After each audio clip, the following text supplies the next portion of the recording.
What's up? What's up? What's up, everybody? Peter Mckinnon is not here, but I do have one of his variable ND filters, and today we're going to talk about this type of filter in general and whether or not this one is worth the $250 price tag. Let's get started. Try to catch me howling at the moon.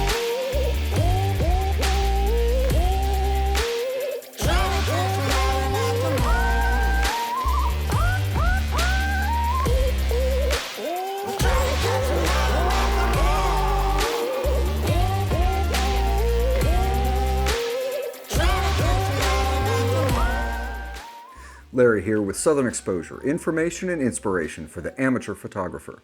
And if you'd like to take better pictures and have fun doing it, subscribe now and turn on notifications so you don't miss anything. Now let's check out this new filter. This is the Polar Pro 2 to 5 stop Peter Mckinnon edition variable ND filter. I got it in the 82mm thread size, and I use step-up rings to adapt it to my different sized lenses. It's also available in 67 and 77mm, but the price remains the same at $249.99. There's also a 6 to 9 stop version available, and that retails for $299. Just some quick baseline info here before we get started. ND stands for neutral density, and an ND filter is designed to reduce the amount of light coming in through your camera's lens and hitting the sensor. For video, this allows you to follow the 180-degree rule and always keep your shutter speed at no more than twice your frame rate. For photography, it allows you to capture longer exposures in bright conditions to capture motion blur, which is popular with subjects like moving water or clouds. With a variable ND filter like this one, you can actually adjust how much the light is restricted within a certain range. This is great for video where you don't have as much wiggle room with your shutter speed. So how does it do that? A variable ND filter is really just two polarizing filters stacked on top of each other. Each of these polarizing filters has a series of parallel lines in it, kind of like Venetian blinds.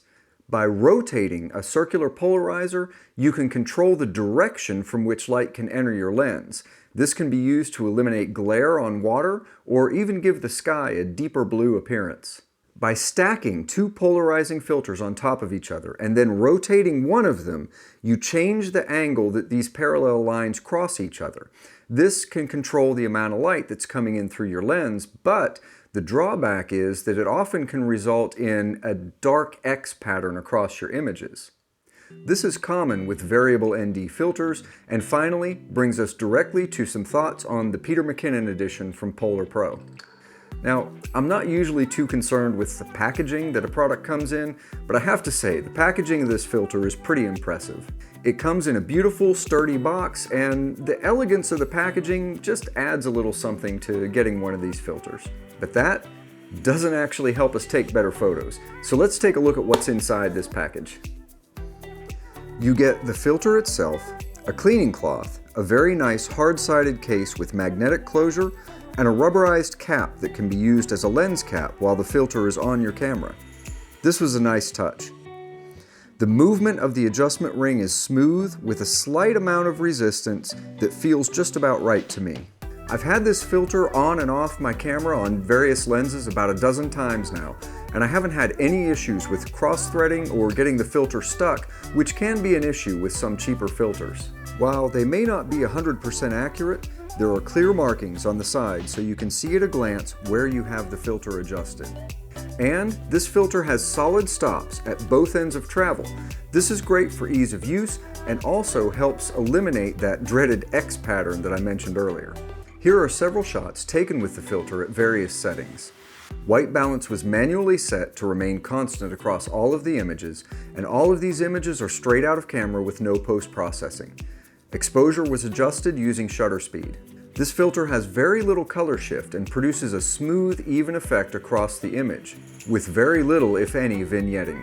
The only negative I've found so far is that the rubberized cap, while handy, does have a tendency to hold dirt, lint, and sand. Now, I'm not too worried about the lint, but I'm not crazy about the idea of grinding sand into the front of my brand new $250 filter, so I always make sure to inspect the cap carefully before I put it over the filter. Overall, I'm very happy with the purchase and look forward to getting years of use out of this filter. But should you buy it?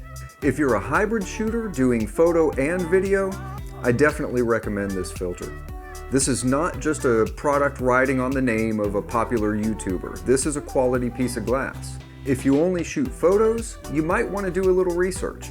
You could get away with using fixed ND filters and save yourself a little bit of money, but the Peter Mckinnon Edition Polar Pro should be on your short list regardless.